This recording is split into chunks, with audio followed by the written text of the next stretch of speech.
I want to know the meaning of verse 14, chapter 34, As-Sabah. I recite. He specializes in this now, eh? He uses the Quran very carefully, and whenever he comes across a verse which he can't immediately understand, he notes down and then it's a good practice, mashallah.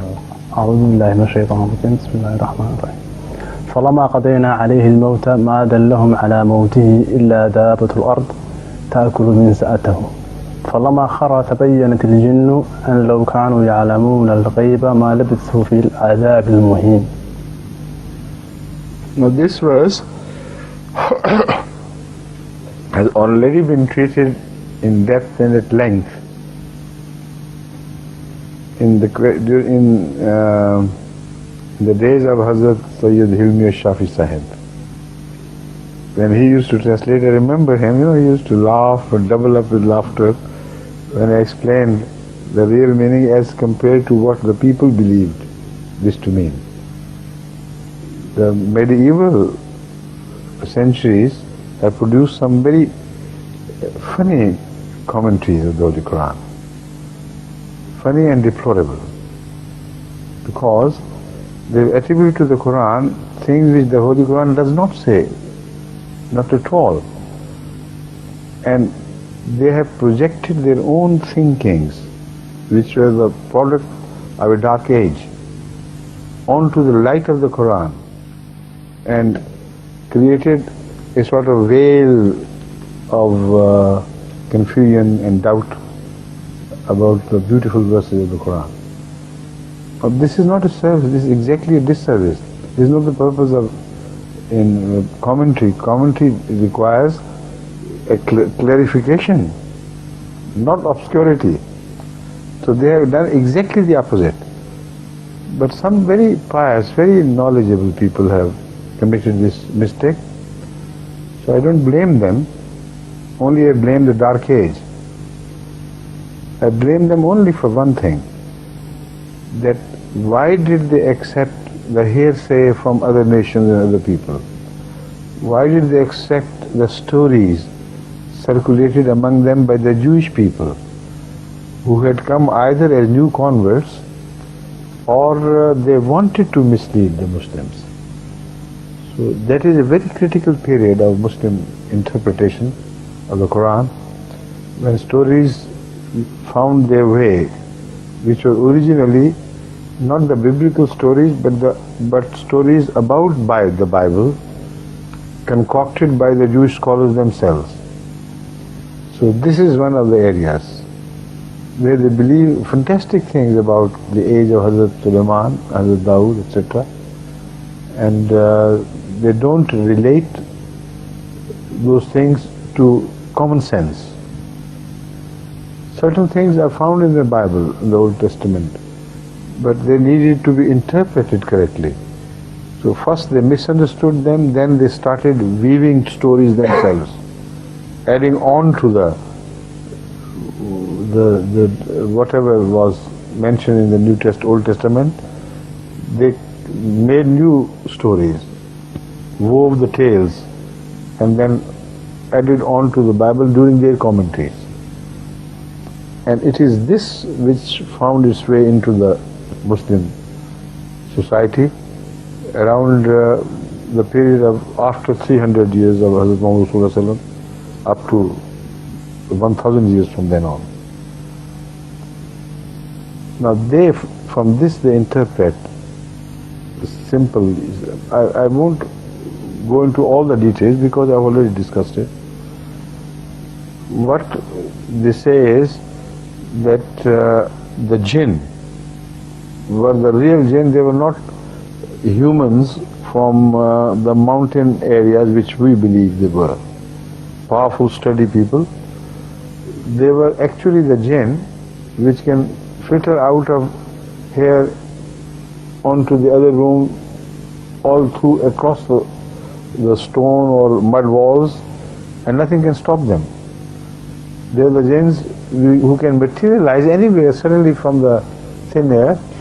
You don't see them now, and you suddenly begin to see them then, after a while, and they have that power to filter across out and in and out as many times as they please.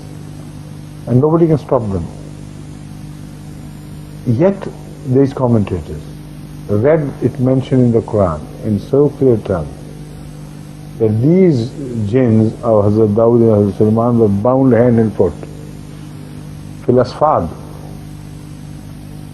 So how could those jinn be bound in asfad, in chains, when they were airy-fairy things, when they had no substance?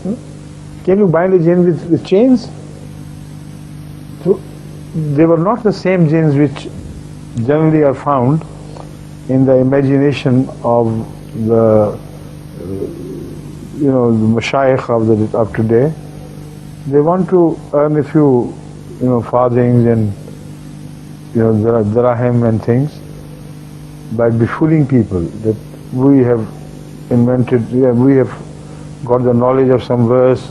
When we read it, the jinn will be either thrown out or we'll punish him and destroy him until he runs away seeking forgiveness. So these are stories and tales made by these people. That is why they want to continuously support this notion of the jinn, which you find mentioned in the, not in the Holy Quran, but in the commentaries of the Holy Quran. Now, having said that, I return to that verse. It says that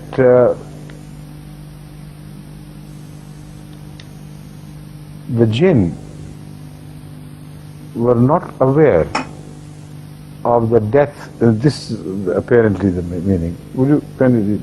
I'll translate literally. فَلَمَّا قَضَيْنَا عَلَيْهِ الْمَوْتَ, when we cause death to befall upon Hazrat Sulaiman, I say Hazrat, but in the Holy Quran it refers to him, alayhi. When we cause death to befall Sulaiman, ma dallahum ala mawtihi illa Dabbatularz. Nothing revealed this secret or led them to this knowledge that Sulaiman had died except Dabbatularz, an insect or a worm of the earth. Takulu min saatahu. It ate the staff of Hazrat Sulaiman and made it hollow and rotten until it could hold, as if it could hold him no longer. فَلَمَّا خَرَّ تَبَيَّنَتِ الْجِنُّ. Now they speak of, they relate Kharra to Hazrat Sulaiman. And then they say when Sulaiman fell down, only then the jinn realized that if they had known it before, ghaib, before, ma labithu fil azab al-muhin, they would not have remained bound in that torture or that base mean life to which they were subjected, of hard labor and this and that. Now this is the statement of the Quran. What they read from it is this, that when Hazrat Sulaiman died, Allah, perhaps according to this verse, was afraid that if the jinn came to learn of his death, they would rebel. They were only afraid of him. So there will be chaos and all over disorder in the whole state, and the jinn will rebel and run away and the empire will be lost. So what God did was, He made the servants around or the family members think of a great plan, how to keep the secret from the jinn that Hazrat Sulaiman is dead. You know what the plan was? They brought him to the balcony and took his staff and made him hold the staff and lean upon it as if he was alive, to give the impression that he was still alive. Imagine Can you believe such a thing to have happened to a prophet of God? And a plot like this made by God himself, or with the help of God, people thought of that plot? Whoever would do that to his father? So disgraceful and unthinkable. And then he's kept there in the balcony day in and day out, mornings and evenings, at nights, with some lamps, around, to be shown that he's still there. And Hazrat Sulaiman is seen still, like a statue, leaning on his staff, like this. For how many days and nights we don't know exactly. According to these commentators, this verse doesn't speak of any day, but it speaks of a phenomenon, that the staff was eaten up by the moth. The moth are the worms or insects which eat up staff, and they take a long, long time. It's not a matter of an hour or two.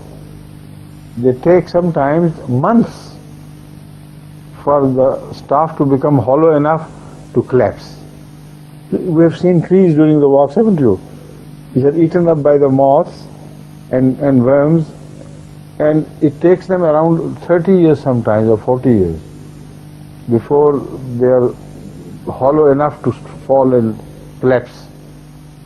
So Hazrat Sulaiman must have been kept, according to these commentators, for a few months at least, leaning on that staff. And every time the jinn passed by, he said, he's still there, Sulaiman is no problem. He's still there. And they were afraid of rebelling because the man was, sitting like this on his top. It is an insult to the Holy Prophet, Hazrat Sulaiman. It's an insult to the honor and wisdom of God. And these go on writing stories, and they're so happy about this. What a fantastic story. So the staff was eaten up by moth, and it must have not moved. Now it is wrong to believe that they gave him any, respite. And at night they carried him inside and then brought, because the staff requires constant stationary position there, or the moths don't eat things. The wood only becomes the fodder of moths and things when they're stationary, put somewhere and forgotten about.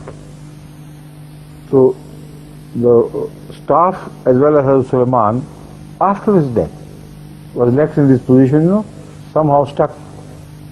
One of the end of the staff stuck either with his chain, under his chin or something, because dead man's hand cannot hold the staff. That is the main problem. So I've been trying to build a scenario whereby, with least respect one could imagine what happened, with least, offense to our respect of him, but there is no way out. Dead man's hands are stiffened, they can't hold something. They require a constant energy and flow of energy to the hands. But it can happen if the stick is sticking out from underneath the chin, or some other posture whereby I can't say what follows. It's impossible. It's so disrespectful, so disgraceful. I wish nobody had ever written such a thing. So this is, whatever meaning is, this is not the meaning of this verse. So what it means is, I'll explain.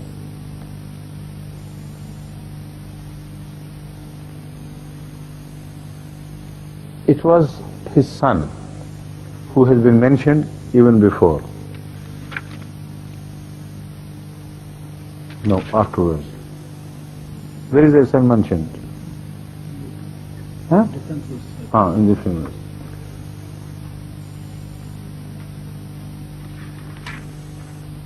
This verse will be understood clearly not with the help of the stories in circulation which have Jewish origin, but this will be resolved only with the help of other verses of the Quran. There is no other definite way of doing it.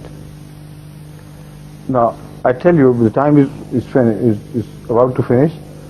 I tell you one thing, that Hazrat Sulaiman had a son, and who was not worthy of being his heir. And this is exactly proven by the history. So jasadan ala, kya hai wo? Ala kursiyihi jasadan. People again misinterpret that verse and say that some woman to which Hazrat Sulaiman had no right, that woman occupied that chair where Hazrat Sulaiman had some relationship. It is absolutely false, a big lie. What happened was that on his chair, on his throne, was to be installed a boy of his son of his own, who was like a dead body, who had no character of life as behoved him in view of his relation to a great father. He didn't have those qualities and properties at all which should have made him an honorable son of such an honorable father. So it was that jasad which was thrown on his throne, and it is that which made Hazrat Sulaiman pray to God that, oh God, give me what was it? Habli mulk Allah.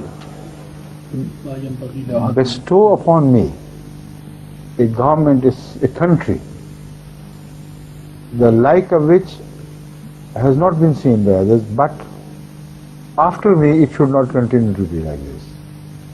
It should end up with me.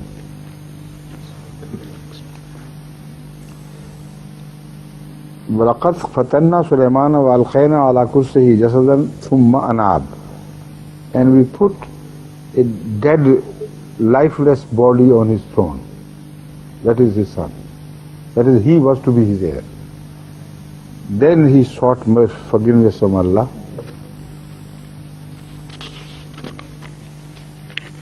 And then seeing that useless son, he prayed. قال رب اغفر لي وهب لي ملكا لا ينبغي لأحد من بعدي. O my Lord, I seek your forgiveness. Bestow upon me ملكا لا ينبغي لأحد من بعدي, a kingdom which should not be possessed by anyone after me like that. That means he had lost hope in his son. And if this is a son, is not worthy of inheriting me. So, O God, I pray to you that give me that great kingdom you have promised, but don't pass it on to my progeny. Otherwise, a prophet should always pray for his progeny, like Hazrat Daud did for Sulaiman, like Hazrat Ibrahim did for his progeny. So this shows that Jasadan is that son. Otherwise, if it means that what the commentators say, what relationship does it have to this prayer? It has no contact with that, unless you accept what I am suggesting. Innaka antal Wahhab. This is the verse which speaks of that Dabbatularz. He was a source of shame for the honor of Hazrat Sulaiman, like some, corrupt princes go on destroying the stability of the great kingdom of their fathers, and they earn bad name, and they become notorious, and they have wrong friends all around them. So, like the rotten children or destroyed children of wealthy people who lavishly spend the wealth of their fathers and destroy it in no time. Similarly, the princes, when they go wrong, they destroy the big empires, they demolish them ultimately. This was the son who was eating up the symbol of his throne, that is Asa, the might of Solomon. So he was destroying or eating up the might of Solomon from within. And whenever such things happen, people don't know exactly immediately what was happening. So the jinn also did not know it. Otherwise, if they knew that Solomon's might was still intact, they would have rebelled long ago. But when gradually it appeared, people began to talk, they knew that this unworthy son had eaten up, like a moth, the asa, that is a symbol of the garment of Hazrat Solomon. Then they rebelled. And then the kingdom of Solomon began to split and shatter into pieces. This is history. Absolutely true. This is exactly what happened. So instead of speaking of the wisdom of the Holy Quran as it should be, they speak of, myths and things which don't mean anything. Time is over, but let him translate this and we'll extend the time a little bit, because this is the last of this week, otherwise people will have to wait for 4 more days. Right? For translation. The commentators which took, without checking and without sifting the material which came from the Jews, introduced that material into their commentaries on the Holy Quran. This process was largely in operation during the centuries after the 3rd century of Islam. Because the Holy Quran says, muqarranina fil aswad. They were bound hand and foot in chains. Those jinns of the ulama's mind cannot be bound with chains. يقول هذا تميل بأفضل. The staff does not have to wait for 30 years. It's a small thing. It could be eaten in 3 weeks or 1 month maybe. All that period Hazrat Salman is not buried and kept there. And what is the purpose? After 1 month, 2 months, 3 months, they will know anyway. Or they would go on changing the staff. What a stupid thing for them to say. This is the Hazrat Salman understood that this son is not worthy. That is why he prayed that after me finish this, I don't want this son to inherit. It was he who is mentioned as Dabbatularz.